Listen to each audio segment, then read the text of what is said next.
Yeah! Para to sa mga nagbago nung umasenso.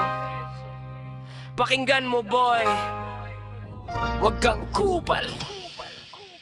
Sa panahon ngayon, ang daming ganyan. Tinulungan mo na nga pero sila pa ay mayabang. Binigyan mo ng gamit, binigyan mo ng daan. Tinuro mo lahat pati sikreto mo pa man. Hindi ka naging madamot, hindi ka naging masama. Pero nung natuto na siya, lumipat siya laging bida. Biglang naiba, parang hindi mo kakilala. Lumaki ang ulo, di na kasya, ang sombrero sira. Huwag kang kupal, boy, huwag kang kupal, boy. Maraming nakakakita, kapal ng mukha mo, boy. Huwag kang kupal, boy, babalikan sa'yo, may karma yan, tandaan mo yan. Huwag kang kupal, boy, mabaho ang kupal, boy. Ayusin mo ang ugali bago ka mawalan ng joy. Huwag kang kupal, boy, huwag kang kupal, boy. Huwag kang kupal, boy.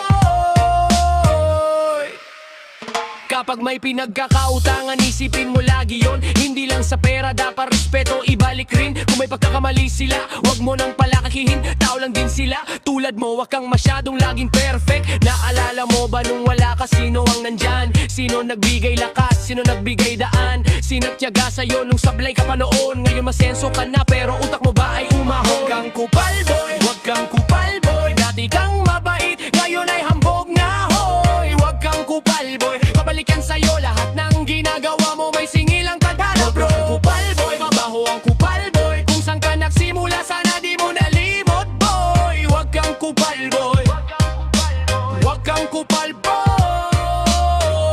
Pag umangat ka, wag mo kalimutang lumingon. Kasi pag bumagsak ka, walang sasalong iba na dyan, boy. Ang respeto hindi hininimi, binibigay yan sa taong marunong tumanaw ng utang na loob. Alam mo yan, kaya boy, bago ka magyabang, bago ka lumipat, isipin mo sino nagbuhay